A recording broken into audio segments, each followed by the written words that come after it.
nuevamente podemos celebrar dentro del local de la iglesia este domingo y pues sigamos dando gracias al Señor que está controlando la situación aquí en Reus, está un poquito más estabilizado y pues vamos a dar gracias al Señor por eso. Pero antes de comenzar me gustaría hacer una pequeña lectura que encontramos en el Salmo 51, no vamos a leerlo todo, solo vamos a leer algunos versículos para recordar por qué podemos estar aquí esta mañana y por qué estamos aquí esta mañana. Salmo 51, el salmista, el rey David, acaba de pecar gravemente. Pecar es desobedecer a Dios, hacer lo que nosotros queremos.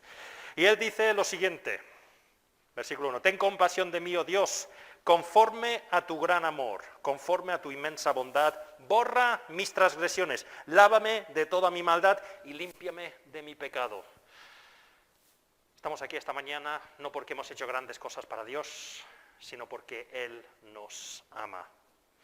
Versículo 3 dice, yo reconozco mis transgresiones, siempre tengo presente mi pecado, contra ti he pecado, solo contra ti y he hecho lo que es malo ante tus ojos, por eso tu sentencia es justa y tu juicio irreprochable. Yo sé que soy malo de nacimiento, pecador me concibió mi madre. Yo sé que tú amas la verdad en lo íntimo, en lo secreto me has enseñado sabiduría. Aquí David reconoce que no es que ha tenido una mala semana, no es que dice, es que esta semana me he portado mal, pero la semana que viene no lo volveré a hacer. Reconoce que es pecador, que siempre le va a salir esa rebeldía. Por eso su única petición es el versículo 7, purifícame con hisopo y quedaré limpio, lávame y quedaré más blanco que la nieve, anúnciame gozo y alegría, infunde gozo en estos huesos que has quebrantado, aparta tu rostro de mis pecados y borra toda mi maldad. Y podemos estar aquí alabando al Señor, como he dicho, hoy, no porque lo merecemos, no porque esta semana nos hemos portado todos bien, sino porque Dios nos ama y nos limpia de todos nuestros pecados. Y eso hace que podamos estar con el Señor alabándole hoy. Y en ese sentido vamos a ponernos de pie, porque si no luego estaremos mucho tiempo sentados, y vamos a cantar un cántico que a mí siempre me ha gustado, desde que lo aprendimos aquí en la iglesia, es el cántico 113, Només per la teva gracia, porque recuerda por qué podemos estar aquí. No porque esta semana hemos hecho grandes cosas, sino porque Dios nos ha perdonado, nos ha limpiado y por eso podemos estar alabándole y recibiendo de su palabra esta mañana. Así que vamos a cantar el cántico 113.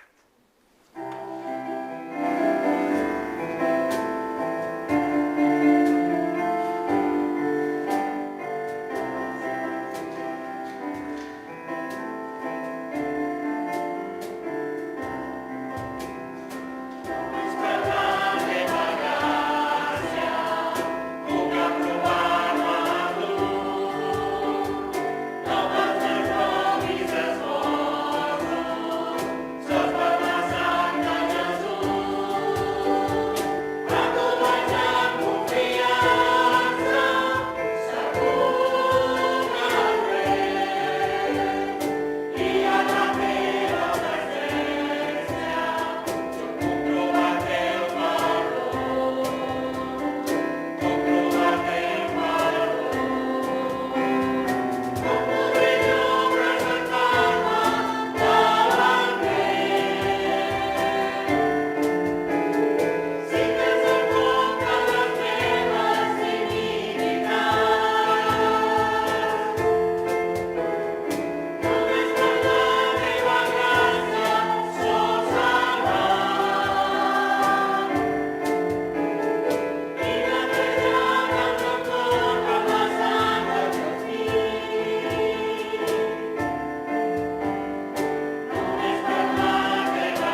de pie voy a pedir a Paqui si nos quiere presentar este inicio de culto y ponerlo en las manos de Dios.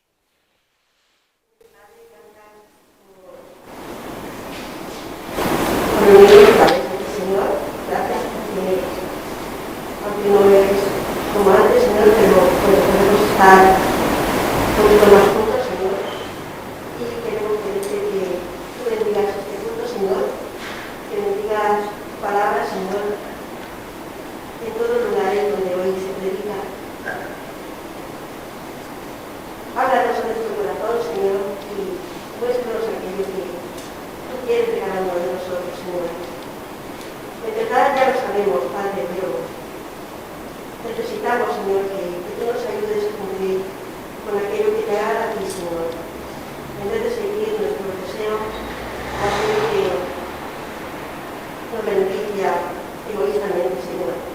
Queremos pedirte que tú apartes todo aquello que se pueda entretener hoy para que tu Espíritu entre en nosotros, Señor, y nos haga, pues eso, empequeñecer, Señor, y que tú seas todo lo más importante de nuestra vida, Padre. Que ese sea nuestro deseo y nuestra mayor realidad de poder cumplir, Señor, gracias a ti. Una vez más, Señor, te pedimos bendición para este culto, Señor, y acompáñanos en todo este día, Señor. Por Jesucristo tan amado, te lo pedimos y te damos gracias. Amén. Pues podéis sentaros y voy a compartir algunos motivos de, anuncios, algunos motivos de oración, pero antes de hacer eso vamos a tener una lectura que estará relacionado con lo que va a predicar Manuel esta mañana. Lo encontramos en uno de esos libros del Antiguo Testamento que siempre nos cuesta encontrar. Es un libro pequeño de los profetas menores, es Abdías, y cuando tenemos que buscar Abdías estamos diciendo, oye, ¿dónde estaba eso? Porque es básicamente un capítulo, no tiene más que 19 versículos. Pues vamos a leerlo porque, como digo, Manuel va a compartir lo que Dios ha puesto en su corazón esta mañana para con nosotros. Lo voy a leer en la Reina Valera, de la versión del 95, y aquí el título pone humillación de Edom, y luego habla del día de juicio y la exaltación de Israel. Y dice así a partir del versículo 1. Abdías no es el capítulo 1 porque solo es un capítulo. Abdías 1 dice así: visión de Abdías, Jehová el Señor ha dicho así en cuanto a Edom. Hemos oído el pregón de Jehová, un mensajero ha sido enviado a las naciones. Levantaos, levantémonos en batalla contra este pueblo. Pequeño te ha hecho entre las naciones, estás abatido en gran manera.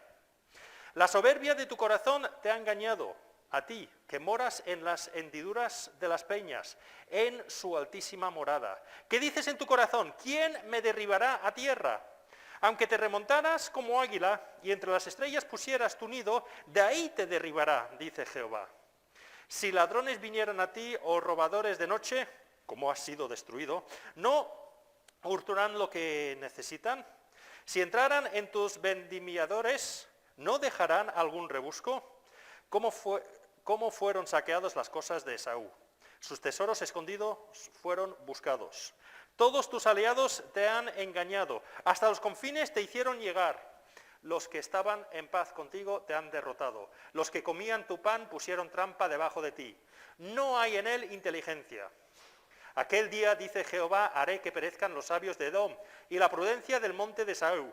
Y tus valientes, Temán, serán amedrantados y será exterminado todo hombre del monte de Esaú.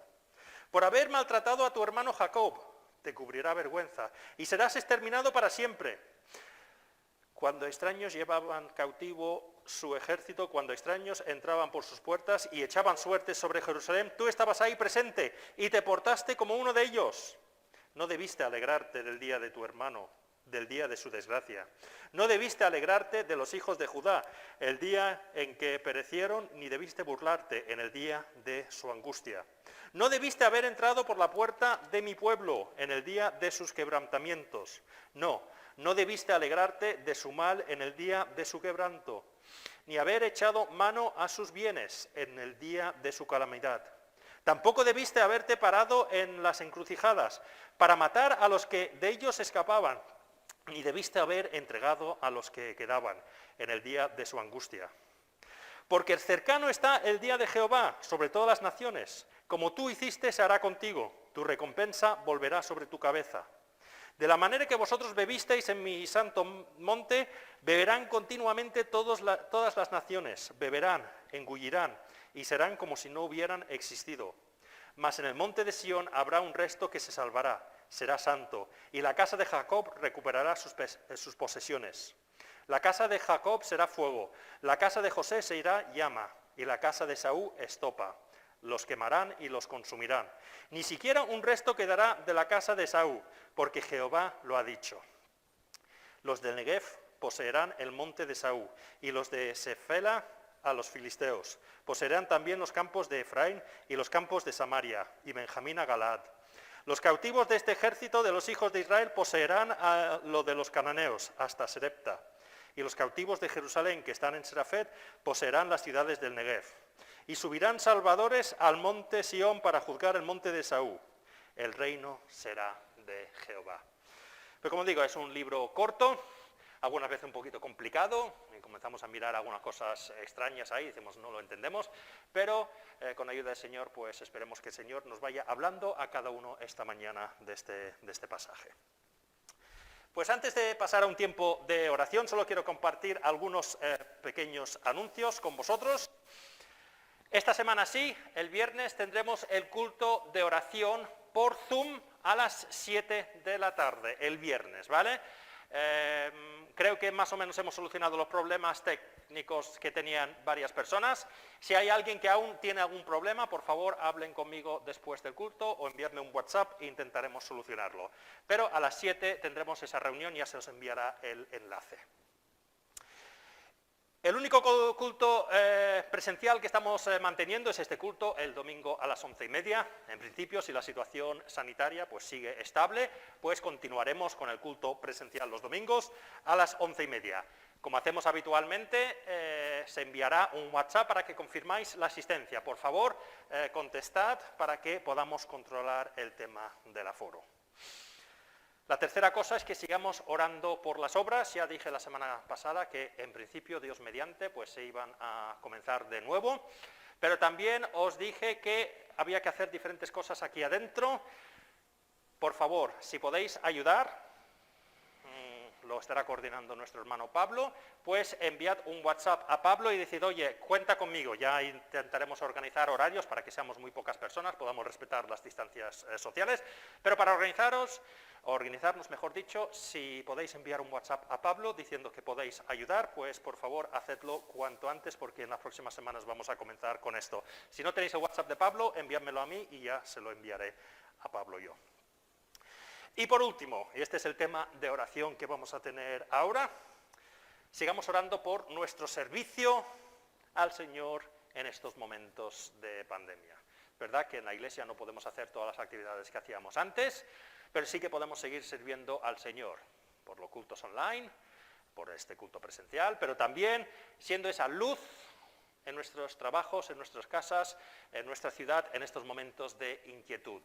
Que el Señor nos ayude a aprovechar este tiempo que quizás no podemos reunirnos tanto en el local de la iglesia, pero eso no significa que, bueno, como no nos podemos reunir, pues vamos a esperar a que pase la pandemia y luego volveremos a las actividades. No, el Señor nos puede utilizar a todos en nuestras casas, nuestros lugares de trabajo, también como iglesia en diferentes actividades, pues que el Señor nos vaya guiando y dando ideas individualmente y como iglesia para ir proclamando su palabra incluso en estos momentos más, digamos, o a primera vista más complicadas, ¿vale? Pues ese es el tema de oración que vamos a tener ahora. Vamos a parar la cámara y vamos a dedicarnos a unos minutos de oración libre, los que queráis en voz alta, los que queráis en vuestro corazón, pero específicamente por estos temas y sobre todo es nuestro servicio al Señor en estos momentos, ¿vale?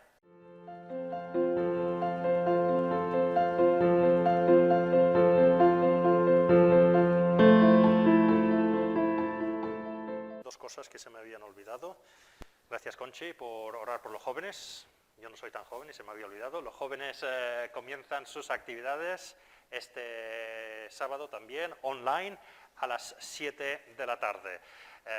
No os voy a explicar a los jóvenes cómo lo hacéis, porque lo sabéis hacer mucho mejor que yo, así que ya os espabiláis vosotros, ¿vale? Así que sigamos orando por nuestros jóvenes. Y otro tema que se me había olvidado, sigamos orando. Tenemos diferentes miembros de la Iglesia que están en trabajos de cara a mucho público, no solamente en los hospitales y los médicos, sino también en los colegios, los institutos.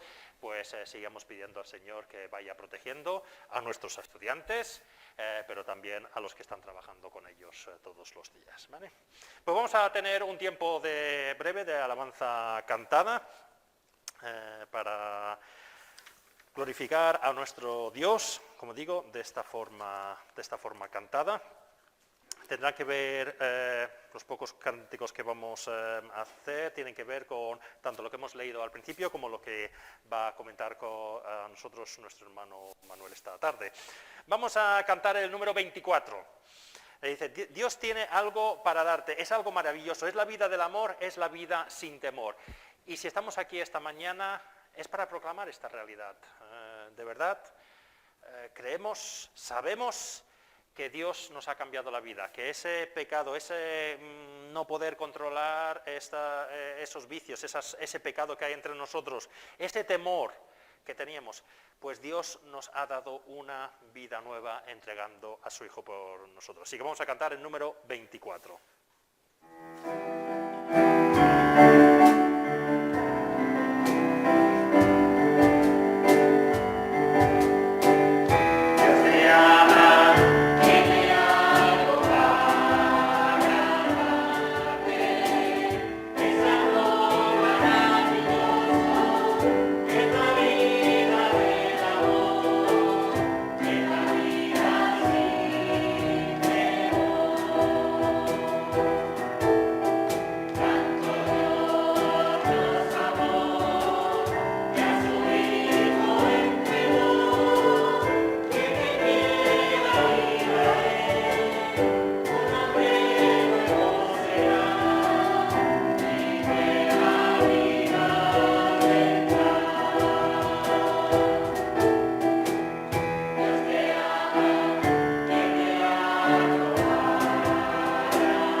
Dios tiene algo maravilloso para darte, no solamente a los que estamos aquí, a cualquier persona que quiere tener esa relación con Él. Y eso, como digo, nos cambia la vida. Y ahora vamos a cantar un cántico que está basado en un salmo, en el Salmo 27, es el número 57. Jehová, Dios es mi luz y mi salvación, de quien temeré. Cuando estamos en esa relación con Dios, tenemos la seguridad de que Él nos está acompañando en cualquier momento. Y es un tema que sale en el capítulo de Abdías que hemos leído hoy, esa protección que Dios tiene para con su pueblo. Y dice esto, Jehová es mi luz y mi salvación, de quien temeré, Él es mi fortaleza cuando se juntaron contra mí mis enemigos y mis angustiadores. Y es una seguridad que tenemos también. Pues vamos a cantar este cántico 57.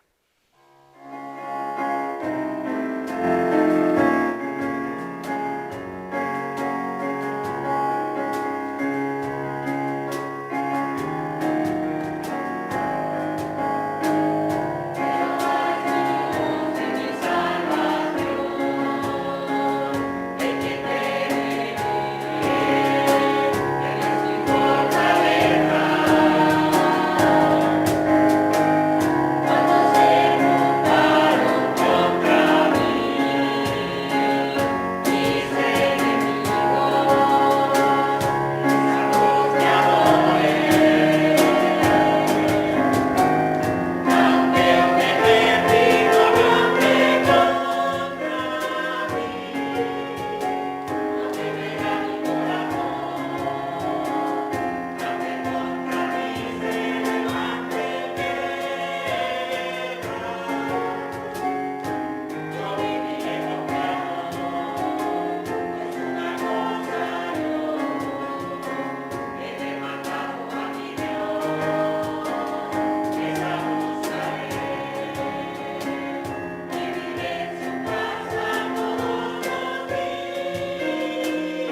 Y ese es un deseo, estar, cuando dice vivir en su casa todos los días, estar en la presencia de Dios siempre. Y eso nos da esa paz, esa tranquilidad incluso en los momentos difíciles. Pues vamos a cantar el cántico anterior, que es el 56, un cántico bastante antiguo, sé que es de uno de los quizás uno de los más antiguos que tenemos en el cancionero, y es: quiero cantar una bella canción de un amigo que me transformó, quiero cantar una bella canción de aquel que mi vida cambió. Y como digo, realmente los cristianos, si estamos aquí este día, es para proclamar que Dios nos ha cambiado la vida. Vivíamos con miedo, vivíamos sabiendo que un día nuestra vida acabaría, sabiendo que por mucho que creíamos que habíamos hecho bien esta vida, había muchas cosas que habíamos hecho mal. Pero Dios envió a su Hijo. Vino un día y dijo: Michael, quiero entrar a vivir en tu vida. Y cuando entró, puedo decir que cambió mi vida. Y eso es lo que cantamos aquí, el cántico 56.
Y para acabar este tiempo breve de alabanza cantada, me gustaría que acabáramos con el cántico 78, porque la realidad es que Dios nos ha cambiado la vida, enviando a su Hijo a morir por nosotros. Y tenemos la seguridad de que un día estaremos con Él por la eternidad. Y es un tema que también vemos un poquito en la lectura que hemos hecho de Abdías, del Señor volviendo e instaurando su reino. Y el cántico 78 nos recuerda cómo será estar en el cielo. Vivimos en un mundo con dificultades, lo estamos pidiendo por esas dificultades ahora. El coronavirus, los problemas económicos del coronavirus o problemas particulares que cada uno podemos tener. Pero tenemos la seguridad que en el cielo, como dice el cántico 78, no hi haurà més dol ni patiment, ni més llàgrimes als nostres ulls, no hi haurà més cris ni més dolor, tot ja haurà passat. Y el estribillo, lo que cantamos varias veces, sabemos eso porque nostre Déu serà amb nosaltres y per sempre reinará, y haurà cel y terra nova, no durante un tiempo, sino por toda la eternidad. Así que vamos a acabar con este cántico 78.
Pues damos gracias al Señor por ese tiempo de alabanza cantada. Voy a hacer una pequeña oración y voy a dar paso a Manuel, que compartirá la palabra esta mañana.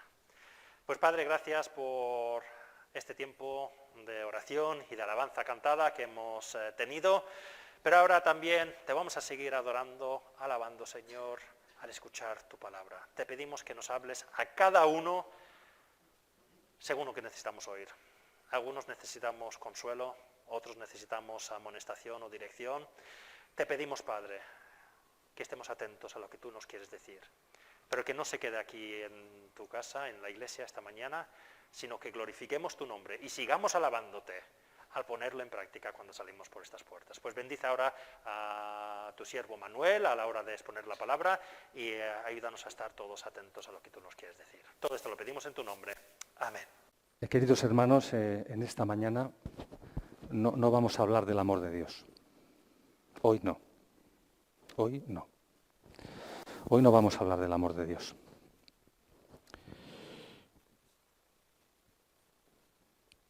¿Qué hace el libro de Abdías en la Biblia? Yo nunca he oído predicar sobre Abdías, nunca. Nunca. Agradezco al Señor a algunos hermanos que han preparado estudios sobre eso en libros y han comentado este libro, se han tomado esa molestia. ¿Qué hace el libro de Abdías en la Biblia? Es Abdías el libro más corto del Antiguo Testamento. Tiene 20 versículos aproximadamente, no más, que se nos han leído, de los cuales no entendemos nada. No tiene nada que ver con nosotros. Y es una profecía contra Edom, que habla de la destrucción de Edom. Punto.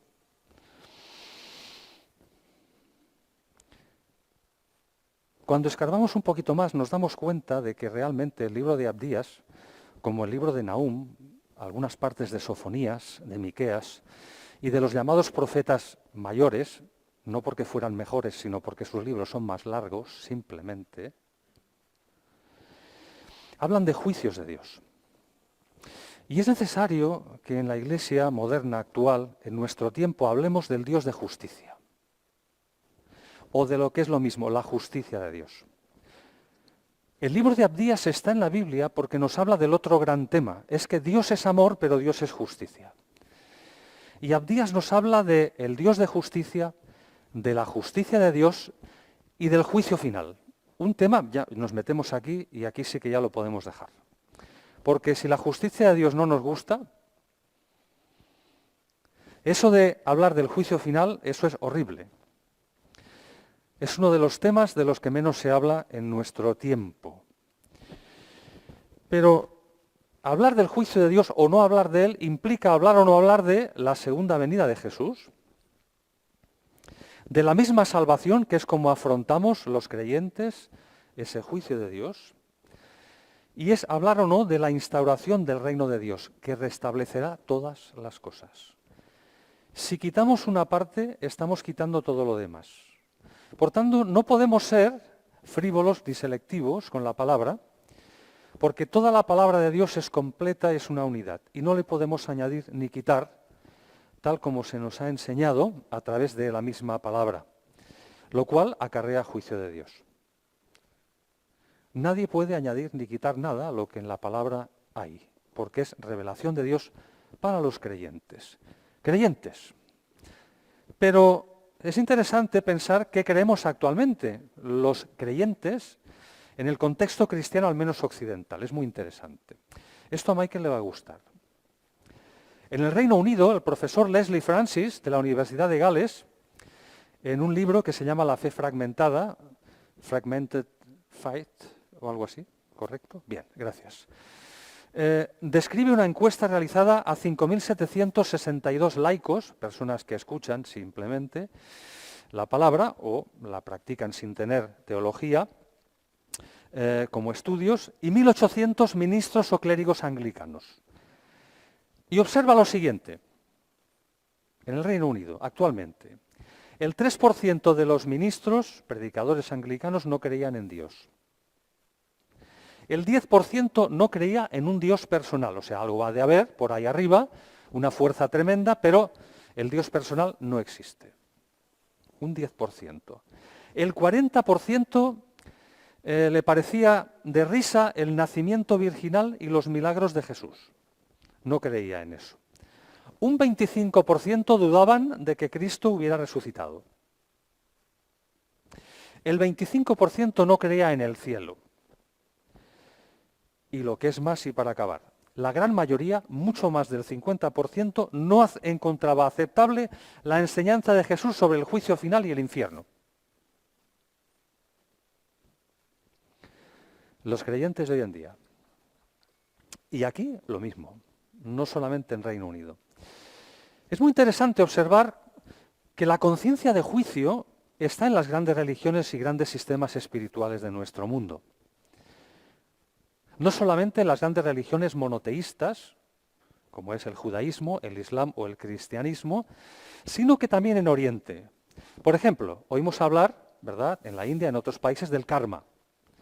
Dice, uy, el karma te ha pagado, porque lo que recibes es lo que has dado. Cuando te has portado mal, el karma te lo devuelve el mal. Qué interesante, qué interesante, qué interesante. El sentido de la justicia anda por ahí suelto. El hinduismo, Platón, nos habla de la reencarnación. Dice que esta vida no acaba aquí, dice que tú pasas a una vida siguiente transformado en, dependiendo de lo bueno o malo que has hecho en esta vida, ¿verdad?, en cucaracha, gusano, caracol, no sé, antílope, etc. Y así vas transmutando y reencarnándote en la vida, purgando tus pecados, hasta que llegas pues a volver a ser humano. Qué interesante sentido de la justicia, del bien y del mal. En China, últimamente ha salido Mulan en versión humana, digamos, no en dibujos, podéis verla. En China es comunista, es atea, no cree en nada. ¿Seguro? Porque en China se venera y se hace el culto a los ancestros. Es un culto, ¿verdad? Se le ponen velitas, se les da de comer y otras cosas, pidiendo protección, se les ve con temor, ellos influyen en nuestra vida, se les habla con respeto y ellos muchas veces intervienen juzgando nuestra vida. Qué interesante, el sentido de la justicia en los seres humanos. Bien, ¿por qué está el libro de Abdías en la Biblia? ¿Lo podíamos quitar? No, no lo podemos quitar. Porque la palabra de Dios está completa y en ella está Abdías, que nos habla de la justicia de Dios, del juicio final, del juicio de Dios aquí y del que vendrá después. Abdías quiere decir el que sirve al Señor, y no sabemos si era su nombre o era un apelativo, y vivió aproximadamente en el siglo VI a.C. Y se refiere en su libro a una profecía contra Edom. Sobre el 1800 a.C., una familia establecida en lo que conocemos como la Tierra Prometida, ¿verdad?, tuvo dos hijos. Uno se llamó Esaú y otro se llamó Jacob. Estos dos hijos eran hermanos mellizos, no gemelos, pero sí mellizos. Serán muy diferentes físicamente.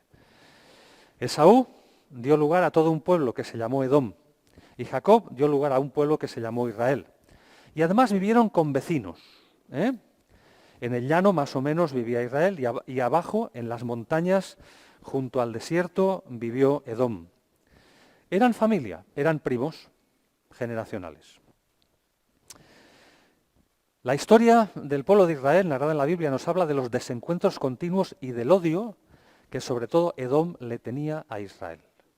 Nunca acabaron de hacer las paces, nunca acabaron de ser como hermanos. Y así en el 586 a.C., los babilónicos conquistan Jerusalén y la arrasan y la destruyen totalmente, llevándose al pueblo cautivo. Y entonces aquí sucede lo que describe concretamente Abdías. La actitud de los edomitas respecto a Israel, a sus primos, a su familia, fue vergonzosa. No solo no les ayudaron, sino que disfrutaron de que fueran destruidos, matados y violadas las mujeres. Se aprovechan de esa situación, hacen rapiñas, se quedan con las cosas, los despojos del combate. A los que andan huyendo les dan caza, los matan o los capturan para venderlos como esclavos. Y después se apoderan de la tierra y todo lo que era de ellos. Qué bonita la familia. Qué bonita la familia. Amós dice lo siguiente el profeta Amós dice en el capítulo 1, versículo 11, por 3 pecados y por el cuarto, por uno más, que rebasa la ira de Dios, dice, yo te juzgaré y te destruiré para siempre, porque tú mantuviste, Edom, contra Israel, tu furor, tu odio para siempre. Bien, efectivamente la profecía contra Edom se cumplió, y Edom caería bajo los nabateos en el siglo VI antes de Cristo. Después caería otra vez bajo Judá en el siglo IV y sería ocupada por los idumeos, de los cuales vendría Herodes.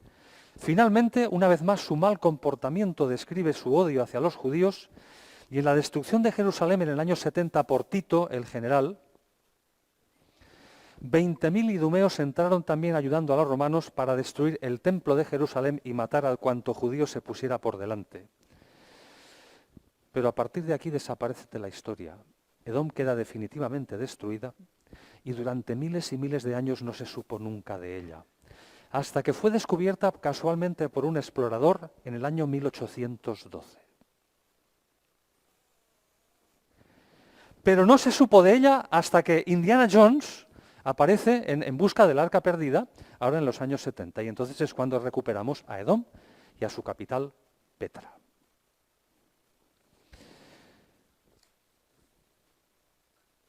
Esto a título de introducción, pero vamos al tema. Mirad, no podemos quitar el juicio de Dios de la Biblia y hemos de hablar de él, porque es importante, más de lo que pensamos.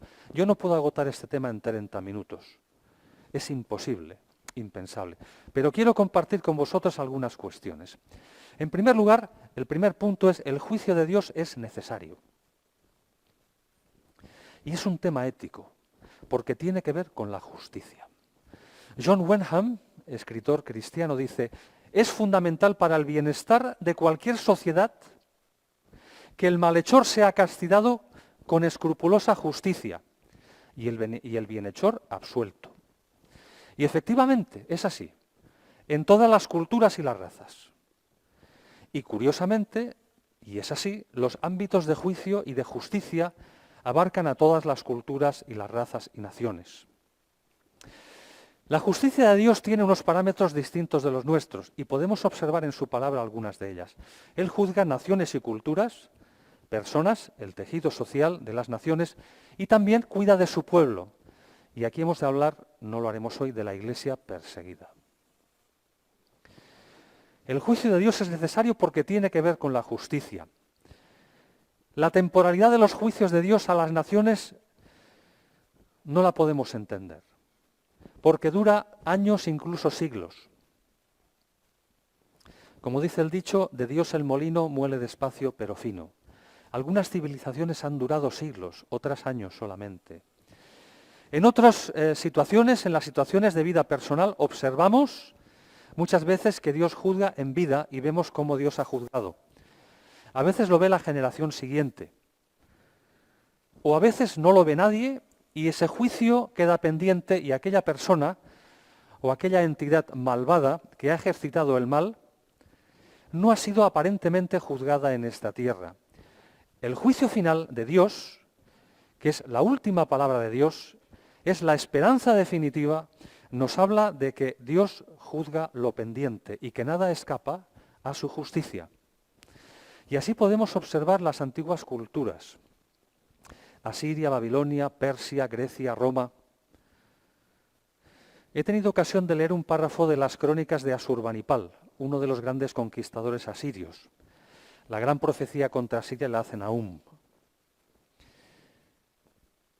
No os gustaría saber cómo trataban a los prisioneros.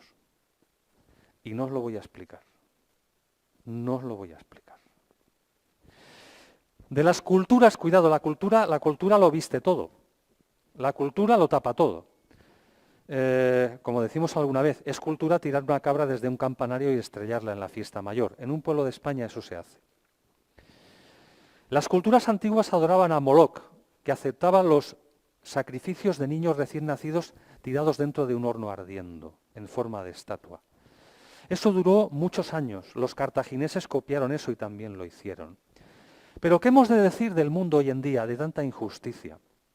La Alemania de Hitler. Porque no son las culturas antiguas, no. la Rusia de Stalin, la Camboya de Pol Pot, con la rebelión y asesinato por parte de los Jemeres Rojos, la Uganda de Idi Amin, que dicen que además era caníbal y se comía a sus víctimas, el Irak de Saddam Hussein, las guerras tribales de Angola, el genocidio armenio, se siguen matando a los armenios, casi no quedan, y el genocidio de Serbia contra Croacia y Bosnia y Herzegovina. ¿Qué pasa con los derechos humanos? Los crímenes de guerra, los crímenes contra la humanidad. Eso que se oye siempre en las películas y no en las películas, la Convención de Ginebra. Pero a otro nivel, a un nivel social.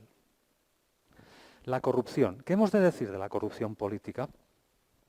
Ningún partido político se libra de la corrupción y tiene nombres propios. La corrupción económica en 2008, la recesión económica en Estados Unidos, ¿verdad?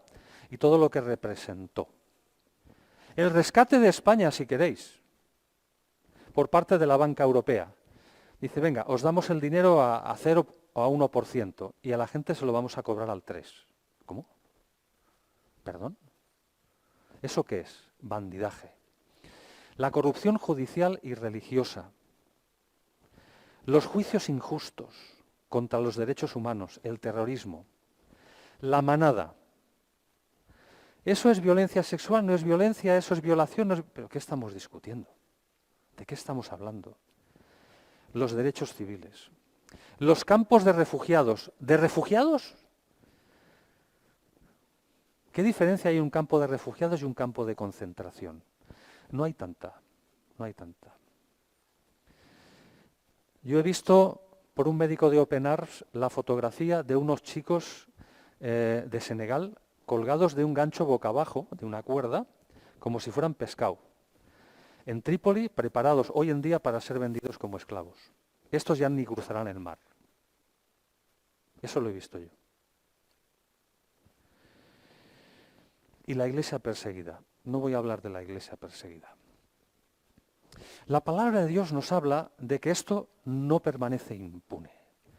Romanos 1:18 dice, de palabras de Pablo, la ira de Dios se revela, no de revelarse, sino de que se revela, aparece y se muestra contra toda maldad, injusticia e impiedad que obstaculiza la verdad y la obstruye. La ira de Dios se activa cuando el sufrimiento humano, y esto es en más del 90% de los casos, el sufrimiento humano es causado por el mismo ser humano. Por tanto, mucho cuidado cuando decimos que no nos gusta el juicio de Dios y no queremos hablar de eso. Que eso es un invento de la Edad Media para que la Iglesia controle, no sé qué Iglesia, pero bueno, que la Iglesia controle a las personas a través del miedo y del castigo del cielo y del infierno. Y que la gente viva atemorizada, se conforme en esta vida y en todo caso espere soluciones en el más allá. Cuidado. La palabra de Dios dice que eso no es así. Que el que menosprecia el juicio de Dios está menospreciando el sufrimiento humano. Y Abdías nos habla de tres cosas. Que Dios humilla a los soberbios, destruye totalmente a los malvados y obliga a las personas, a los malvados en este caso, pero a todos, a enfrentarse a la verdad.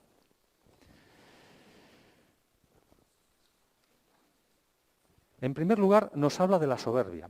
La soberbia es un problema en el ser humano, es un pecado. Siempre precede a la caída de los imperios y las personas. Los versículos 3 y 4, podéis ir cogiendo Abdías y ir leyendo mientras voy hablando. Los versículos 3 y 4 nos hablan de arrogancia y de impunidad. A donde nadie llega, dice el Señor, yo sí llego. Yo sí llego. Yo puedo subir más alto que tú. La impunidad. La impunidad es una trampa mortal que ha acabado con imperios y con personas. La impunidad. Mirad, la doctrina del juicio y el problema de la impunidad es el primer problema que aparece en la Biblia. En Génesis capítulo 3, versículos 1 y 4, le dice la serpiente a Eva: así que Dios ha dicho que si coméis del árbol moriréis. Y se contesta, no te lo creas. No es así, sino que Si coméis, conoceréis como Dios el bien y el mal. No te preocupes, no va a pasar nada. No va a pasar nada. Bien, la impunidad hace que la gente torture, que la gente haga masacres, que la gente fusile, que la gente reedite el comercio de esclavos y la trata de blancas. La impunidad, porque a mí no me va a pasar nada. Y por eso puedo hacer lo que quiera, porque tengo el poder absoluto. En la arrogancia y la impunidad de todos los poderosos, observamos cómo el Señor juzga diferentes cuestiones. En los versículos subsiguientes nos hablan de cómo Dios juzga el poder militar. Cuando tú vas a Petra te encuentras que es una serie de desfiladeros que como llueva te ahogas, porque va el agua por allí y no tienes escapatoria. Si hay un ejército también, desde arriba lo puedes machacar, hasta llegar a la plaza central donde está el primer edificio o templo. Desfiladeros controlados, gente astuta, inteligente, pero como Herodes, que sería descendiente de ellos, intrigantes y crueles. Sí, muy listos, pero implacables, astutos, sin ideales, solo ambiciosos y egoístas. Jesús habló de Herodes y dijo aquella zorra, porque está hablando de alguien que es listo, pero que utiliza su astucia para el mal. Seguros de su capacidad económica, otros seres humanos, ellos también lo eran, encrucijada de caravanas, el oro de Ofir por una parte, las especias que venían de Oriente. Capacidad económica, eso nos da soberbia, impunidad. Pero como dijo John Alexander Joyce, en las mortajas, queridos, no hay bolsillos. Y no nos vamos a llevar nada de esta vida. Contentos, versículo 7, de sus pactos políticos y alianzas y amistades que luego les fallarían, porque en el fondo son cosas de conveniencia. En segundo lugar, la maldad. El juicio de Dios es total contra la maldad, porque tenemos un problema incluso en nuestros días grave, y es necesario que sepamos que Dios juzga las cosas, y sepamos que es cierto que lo hace. El juicio de Dios en el versículo 9 es total, te destruiré para siempre, lo dijo también Amós. El juicio es proporcionado, versículo 15, es justo. Tal hiciste, tal recibirás. O como se dice en catalán, tal farás, tal trobarás. Ni más, ni menos. Un juicio sobre los hechos y los motivos. Y lo que hicieron fue horrible. La descripción de los versículos 12 al 15 nos hablan de los 8 no debiste. No debiste hacer esto, ni esto, ni esto, ni esto, ni esto, ni esto, ni esto, ni esto. Podéis leer los 8, no debiste. Porque ese día erais familia, pero ese día tú eras uno más en el asalto. Pero es que cuando hablamos de la maldad no puede haber neutralidad delante de la maldad. Jamás. Jamás. La neutralidad ante el mal es maldad. ¿Qué pensamos cuando está una chica pegándole una paliza a otra en el patio, en el instituto? ¿Vale? Las que están filmando, ¿qué pensáis que están haciendo? Hay muchas fotos de guerra que son discutibles. Discutibles porque no sabemos si el fotógrafo podía ayudar o simplemente está sacando una foto para sacar un premio. Mucho cuidado con eso. Y finalmente Dios juzga la falsedad. Nuestros pilares fundamentales de la vida, nuestros dioses falsos, que la sustentan entre comillas y que no sirven para nada. La mayoría de personas quieren ser considerados religiosos o al menos buenos. Se llama un ateísmo práctico, incluso en aquellos que son religiosos. No niegan socialmente a Dios, pero sí su relevancia. En Sofonías 1:12 se nos dice algo que también es importante. Dice, son personas que viven como el vino en sus pozos. Al vino hay que quitarle el pozo. Irlo, a medida que fermenta, quitar eso, porque eso amarga. Quiere decir, son vidas contaminadas, sin examen de conciencia, sin arrepentimiento, con barniz de benefactores sociales, incluso dan dinero, mucho dinero. La mafia también da dinero a la iglesia, en Italia, pero implacables por dentro. Ellos son su propia vara de medir a sí mismos y a los demás. Pero Dios juzga el corazón. Porque ese versículo dice que ellos viven en sus pozos, y dicen, no pasa nada, ni bien ni mal hará el Señor. Pero dice que el Señor está con una lámpara mirando las vidas de cada uno y poniendo luz donde hay oscuridad.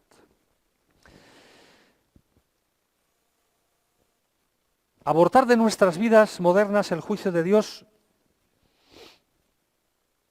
no es quitarse un peso de encima y decir, así no tengo que dar cuentas. Yo no creo en eso. Sino es quitarle a las personas que han sufrido cosas horribles en la vida la última esperanza, la esperanza definitiva. Y la palabra de Dios dice que muchas cosas son juzgadas ya aquí, pero las que no lo son, lo serán. Y es muy fácil desde una conversación de café decir, a mí no me gusta eso, yo no creo en eso, eso es una cosa para engañar, o eso no tiene fundamento, eso es para meter miedo. No, tiene que ver con la justicia. Y si fueras alguien que ha sufrido y sufrido mucho, pensarías y darías gracias a Dios por tener la última oportunidad de que se te haga justicia. En segundo lugar, el juicio de Dios es deseable, porque tiene que ver con otro problema ético, tiene que ver con la verdad. ¿Deseable? ¿A quién le gusta que le examinen? ¿Os gustan los exámenes? A mí no. No me gusta que me examinen. Y los que menos me gustan son los exámenes por sorpresa. Si me han de examinar, al menos que me avisen. Doy gracias cuando me avisen, dicen tal día, la fecha y será de esta manera. Bien, la palabra de Dios nos habla de que va a haber un examen. La fecha exacta no la sabemos, pero que va a ser, será. Y nos dice un poco cómo será. Pero hablemos un poco de la verdad. El juicio de Dios es deseable porque tiene que ver con la verdad. Y los seres humanos, nos guste o no, vivimos para la verdad. Decíamos un día que un filósofo moderno habla de que el ser humano está hecho, eso es un misterio, pero una certeza. Porque misterios y certezas coexisten en la vida del ser humano. El ser humano ha nacido para la belleza, para la bondad y para la verdad. Y cuando la reconoce, eso le impacta. Le llama y le anima a ser así, de esa manera, bello, bueno y verdadero. El ser humano ha nacido para la verdad. Buscamos la verdad en todo. Buscamos la verdad en los médicos. Doctor, dígame qué tengo. Buscamos la verdad en los detectives. Quiero saber con quién va mi pareja. Quiero saber la verdad. Buscamos la verdad en el psicólogo. ¿Por qué no me duran las parejas? Dice, porque no te comprometes. Bueno, es igual. ¿Por qué no me duran las parejas? Quiero saber la verdad. Algo falla en mí. Claro, no te comprometes. Queremos buscar la verdad en la ciencia. ¿Qué hay en las entrañas del universo? Buscamos la verdad en la justicia. Queremos que se sepa quién fue y que lo pague. Buscamos o deberíamos buscar la verdad en la Iglesia. El sentido de la vida, el sentido de la muerte, la existencia de Dios y qué pide Él de ti y de mí. La búsqueda y el reconocimiento de la verdad dan paz al alma humana, en creyentes y no creyentes. Pero cuando analizamos la verdad de mi vida tiene dos listas. Podéis hacer la vuestra en casa. Lo que no quiero que se sepa y lo que sí que me gustaría que se supiera. Y ahí es donde yo reivindico la verdad, siempre, ¿verdad? Pero si somos honestos hay dos listas. No quiero que se sepan mis motivos egoístas. Sí me gustaría que supierais lo que nunca fue reconocido de mí. No quiero que se sepan mis éxitos inmerecidos, que hay cosas que me salieron muy bien, pero fue por suerte. Pero sí me gustaría que se supiera el bien estéril que he hecho por los demás y que no sirvió. No quiero que se conozcan mis defectos, mis pecados, mis maldades, pero me gustaría que todos conocierais mis lágrimas ocultas y fueran también vuestras.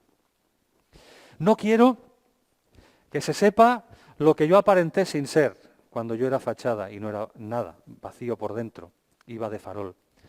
Pero me gustaría que supierais la verdad de algún sufrimiento que he tenido inmerecido. No quiero que conozcáis mi falta de valor, en ocasiones mi falta de compromiso, mi falta de fe, mi falta de amor a mis seres queridos, pero me gustaría que salieran a la luz un día los méritos que me han robado. Pero hemos de ser honestos, porque esto va de honestidad, la verdad tiene que ver con la honestidad. Es el todo o nada. Y el juicio tiene que ver la verdad. Y es de risa. Es de risa que nosotros, que no queremos el juicio final, no queremos ser juzgados. Pero yo os digo una cosa, un día todos los que estáis aquí, los que están en casa, me juzgaréis. No sé si en vida o en muerte. Me juzgaréis. Es inevitable. Mis hijos me juzgarán como padre en mi casa. Quizá en la iglesia me juzgaréis por lo que he hablado, por lo que he dicho, por lo que he hecho o lo que no. En el trabajo me juzgarán por mi responsabilidad y también todo mi trabajo. En el bar, en el fondo, a todos nos juzgan. Y vosotros un día a mí me juzgaréis. De hecho, cada uno se juzga a sí mismo también. Es lo que se llama el balance de vida. La relectura. Y el juicio siempre tiene esa mirada de uno o de los otros. Es curioso, ¿no? La vida es un juicio continuo. Y por eso hay dos tipos de vidas juzgadas. Cuando uno lo lleva a la práctica, dice, pues yo me lo voy a poner en la práctica esto. Y hay quien dice, bueno, que alguien haga mi biografía. Y entonces hay quien escribe tu vida de forma favorable o desfavorable, porque hay biografías autorizadas o no, y otras son post-mortem y hablan en perspectiva histórica, incluso son más pulidas. Y hay quien dice, no, ya me hago yo la mía, para decir lo que yo quiero. Las autobiografías no pueden evitar ser muy subjetivas, entrar en el buenismo, y por otra parte sirven para vengarse de cosas que nos han hecho y que queremos decir. Por tanto, los seres humanos en eso somos fallidos. Mirad, digo esto por lo siguiente. Yo tampoco quiero ser juzgado. Yo tampoco. Pero os digo una cosa. Si yo he de ser juzgado en cuanto a mi vida, lo que he sido y lo que he hecho, me gustaría ser juzgado por un juez justo y perfecto. Y además que de verdad vea lo que nadie ve de mí, lo bueno y lo malo. Y esas son las palabras de Jesús en Lucas 12, 2 y 3. No dudéis de que un día todo lo oculto será manifestado. Y lo que se ha hablado en secreto será publicado en las azoteas. Vendrá un día en que todo será descubierto. Y a su vez Pablo dice en la gran capítulo del amor, en 1 Corintios 13, en el versículo 12, un día yo conoceré cómo fui conocido. Y será así. Y tampoco quiero ser juzgado porque yo sé que no hay nadie justo. Y tú también lo sabes, como diría Julio Iglesias. Y lo sabes. Y es un tema de honestidad. De ahí la provisión del plan de salvación de Dios y de redención para el ser humano por parte de Dios. Por tanto, hemos de decir que el juicio de Dios tiene que ver con la verdad y nos da esperanza. Ese fue el caso de Job. Dice, no me puedo defender de lo que me pasa, nadie entiende nada y me acusan de todo. Pero un día yo, después de la muerte, iré a ver a Dios. Me pondré delante de Él, yo preguntaré y Él contestará. Y me explicará las cosas y me dirá cómo me ve. Esa es la solución en el sufrimiento, que como no lo tenemos, no nos importa demasiado. Y finalmente, para acabar, el juicio de Dios es verdadero, es real. Porque sea deseable o no, y creamos en Él como el último instrumento de justicia, eso es algo subjetivo. No, la palabra de Dios dice que el juicio de Dios es real, es verdadero. No solamente es necesario, no solamente es deseable, sino que es verdadero. En primer lugar, la Biblia nos habla de un Dios personal. Es la primera idea a defender desde el primer libro hasta el último, que ama y que juzga. No es una fuerza vital que anda por ahí, no. En primera persona Dios en muchos libros de la palabra habla, advierte, promete, juzga, busca, castiga, perdona y se goza con los suyos. Entendemos que Dios es persona e interacciona con los seres humanos y así quiere que sea. Y entendemos que el juicio de Dios es real y verdadero, entre otras cosas por amor al tiempo, por la enseñanza de Jesús. La parábola del trigo y la cizaña nos habla de dos verdades. Primero, hay que esperar que el trigo y la cizaña crezcan juntos, se parecen mucho, pero uno es aprovechable, es buena y la otra no es mala. Y llegará un momento que habrá un juicio y se separarán los dos. La parábola de las ovejas y las cabras dice lo mismo. Pero además, si tú no eres creyente, hay una opción que puedes tomar para reflexionar sobre esto, y es la lección de la historia. El libro de Abdías. Lo profetizado y sucedido después avala lo profetizado que aún no ha sucedido. En algunas de las profecías del Antiguo Testamento, el profeta de parte de Dios profetizaba un evento que sucedería inmediatamente y que sería promesa y garantía de otro evento profetizado que sucedería un poco más tarde, y además de otro que vendría al final de los tiempos que no lo vería ninguno de su generación. Pero el que uno se cumpla significa que el siguiente y el último se van a cumplir. Y por eso tenemos garantías de que el juicio de Dios es verdad. El mismo Señor Jesús utilizó esta técnica profética y en Mateo 24 describe la destrucción de Jerusalén, que sería en el año 70, Cristo murió con 33 años. No muchos años más tarde, en el año 70, Tito, el general que luego sería emperador, acabó con Jerusalén y con el pueblo judío técnicamente como nación, y habló que eso era símbolo además del juicio final, lo que en la Biblia se habla como el día del Señor, y que finalmente el reino será del Señor. Y acabamos. Romanos capítulo 2, en palabras de Pablo, nos habla de cómo será ese juicio. Es un juicio de esperanza verdadera. Versículos del 1 al 11 de Romanos 2. Conocéis muy bien los creyentes el pasaje. El juicio está basado en la verdad. Se nos da la elección para vivir delante y para Dios o bien de espaldas a Él. El pago que se va a dar a los seres humanos en ese juicio es justo y no habrá favoritismos. ¿Qué más sabemos del juicio? No sabemos cuándo será, pero sí sabemos que será, por lo que hemos dicho. Por tanto, queridos hermanos y hermanas, recordemos que, o para qué el libro de Abdías está en la Biblia. Nos habla del Dios de justicia, de la justicia de Dios y que el día del Señor vendrá. Palabras literales en 2 de Pedro 3, 12 y 13. El día del Señor vendrá. Y acaba el libro de Abdías como acabarán los tiempos. Palabra de Dios y profecía. Cuando el Señor venga, vendrá a juzgar a los vivos y a los muertos, dice su palabra.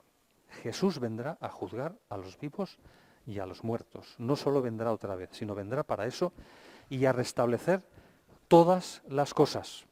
Porque como dice el apóstol Pedro, de Él esperamos en su venida cielos nuevos y tierra nueva.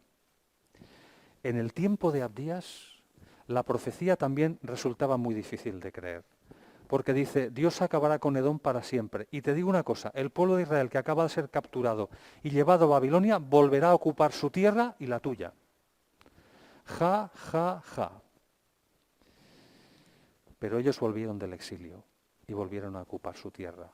Y de la misma manera que la profecía se cumplió, el juicio de Dios es real y un día el Señor vendrá a instalar su reino y juzgar a las naciones. Porque Él lo ha prometido y todas sus promesas se cumplen. Y por eso hemos de hablar del reino de Dios y hemos de hablar del juicio de Dios, porque es necesario. Es necesario que todos los hombres mueran una vez y después el juicio. Amén. Pues damos gracias al Señor y a Manuel por compartir la palabra esta mañana. Como ha dicho Manuel, es un tema importante, es un tema que muchas veces, incluso como cristianos, no queremos tratar o hablar, pero es un tema importante.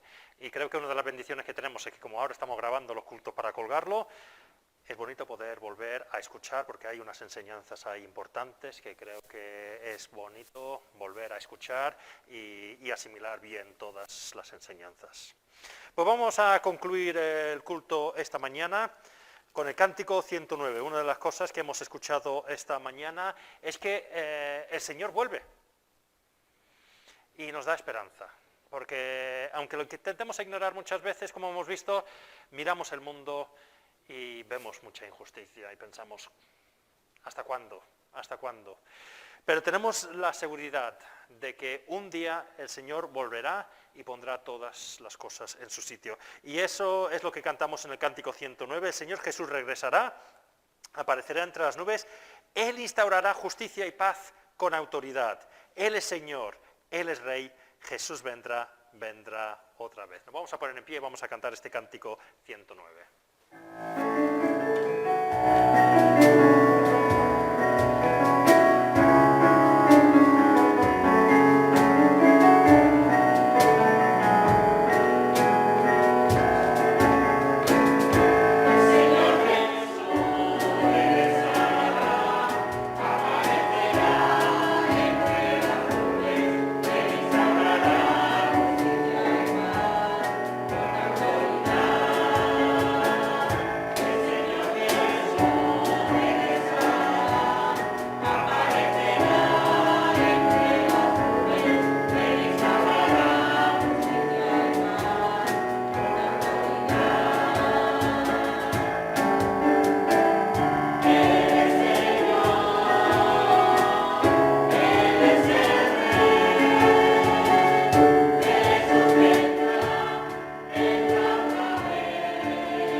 Si quiere despedirnos con la última oración.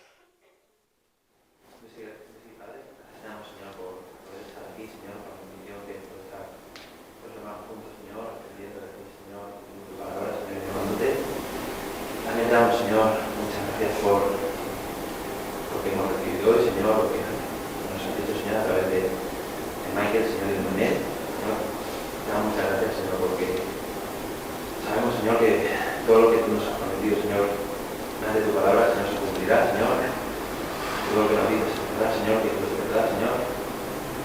Y que, Señor, tú vendrás, Señor, y cumplirás. Pero vendramos, Señor, hasta atentos, Señor, hasta preparados en los exámenes, Señor, a velar, Señor, a recordarnos, Señor, para que eso nos apague a nosotros, Señor, y podamos también ser luz, Señor, al mundo, para que esto lo sepan, y, Señor, que ellos puedan también estar preparados para esto.